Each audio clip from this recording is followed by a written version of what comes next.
Hi అండి. ఈరోజు గుత్తి వంకాయ కూర చేసుకుందామండి. పెన్నడు వంకాయలు చాలా బాగున్నాయి. చూడగానే చెయ్యాలనిపించింది. కోసుకుని ఉప్పు నీటిలో ఉప్పు పసుపు వేసి కోసి పెట్టుకున్నానండి. అలాగే మసాలా ముద్దండి ఇది. జీడిపప్పు, కొంచెం పచ్చిపప్పు, ధనియాలు, జీలకర్ర, చెక్క, మొగ్గ వేసి రెండు ఆనియన్లు వేసి మిక్సీ ఆడుకున్నానండి. ఉప్పు పసుపు కూడా వేసేసుకున్నా. ఇప్పుడు ఇందులో పెట్టుకుందామండి. కట్ చేసిన వంకాయల్లో ఈ మసాలా పెట్టుకుని కూర వండుకున్నాం. వంకాయ తీసుకున్నానండి, వాటర్ అన్ని పిండేసాను.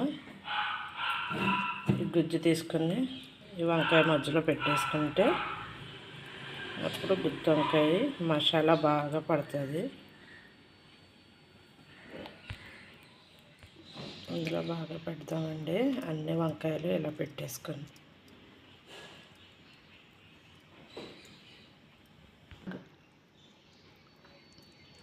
అన్ని వంకాయలు ఇలా పెట్టేసుకుందాం ఫ్రెండ్స్. పెట్టేసుకొని కూర చేసుకుందాం. Super taste.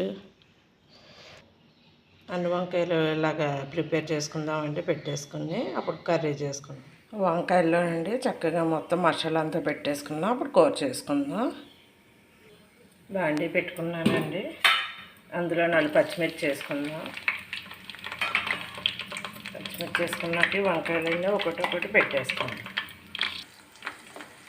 ఒక వంకాయ పెట్టేసుకొని సిమ్మిల్లో పెట్టేసుకొని మూత పెట్టేసుకుంటే చక్కగా మగ్గిపోతుంది. గుజ్జులాగా వచ్చేస్తుంది. వంకాయ అసలు పుచ్చు లేవండి, చక్కగా ఉన్నాయి వంకాయలన్నీ.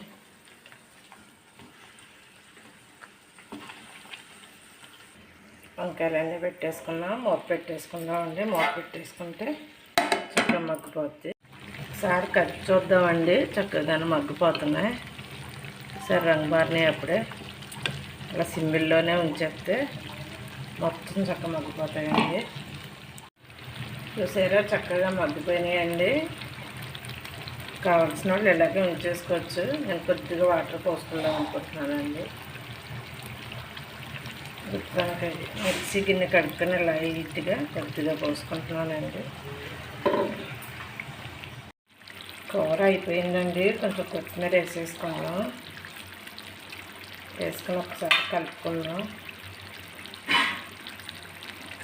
కొన్ని దించేసుకుందామండి. మళ్ళీ గుత్తి వంకాయ కూర రెడీ అయిపోయింది. కూర అయిపోయిందండి. గుత్తి వంకాయ కూర మన టేస్టీ గుత్తి వంకాయ కూర.